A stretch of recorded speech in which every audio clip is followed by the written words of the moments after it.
So we looked at bald actions last lesson. Can you remind me what a bald action is? So a bald action is when a present tense action has its endings changed. Right, when the endings in a present tense action changed. And what were the two changes we saw?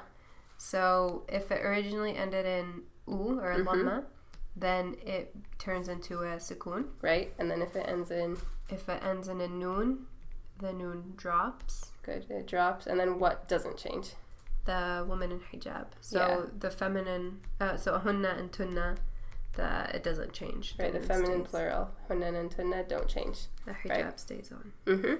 So in this lesson, we're just going to look at a few notes on bald actions. Okay. Right. The first is going to sound familiar to you, right? So you know the bald action, yaj'alu, which was originally yaj'aluna, right? The u dropping. You saw when we looked at our chart that it ended in a alif. Right, so we saw yaj'alu with an alif. So what happens when you attach a pronoun to this version of the bald action? The alif drops. Okay, so it's like the past tense. Exactly, it's like the past tense. Okay. Where it ended in u alif, a silent alif. That alif drops. So yaj'alu becomes, when say we say yaj'aluhum, that alif is gone. Okay. Right? Yadhkuru, right? Alif is gone. Okay. Tasma'uni. But tasma'u, that's the antum version.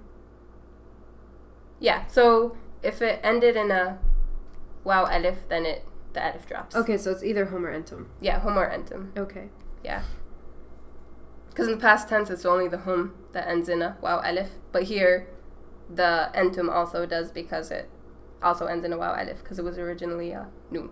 Okay. Right, noon goes away. So is that clear? Yeah, basically, if you have an alif, it drops. Waw alif, the alif drops. Yeah, so it's like the past tense. Like the past tense. Drops. Okay. Okay, and then the second one, this one not as familiar. This one's a bit more new. But we saw that some of our bald actions end in sukoon, right? Right. So what happens when you have a sukoon, right, a bald action with ending in a sukoon followed by a word starting with an alif lam, that sukoon will turn into a e sound, just to smooth it out. Because if you try pronouncing this, say we say yaj'al Allahu, sounds a bit... You have to pause. You have to pause, right? Yaj'al Allahu. It's a bit troublesome to pause, right? So the way we connect it is we say yaj'alillahu. I see. Right? So it's not, it's just a pronunciation thing. So it's not a grammatical thing. It's not a grammatical change, it's just a pronunciation. Right? So we've never seen an action ending in an E before. Okay. Right? But this is the only scenario in which that happens. And it's not an original E, like a grammatical E. It's just a pronunciation E. Okay. Just for smoothing things out.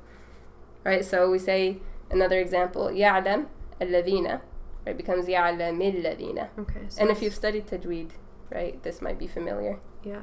Right? It's just for smoothing. Okay. So our two rules: if you have a alif, it drops when you attach a pronoun, and then if you have a sukoon followed by a word with a alif lam, the sukoon becomes a e sound just to smooth it out.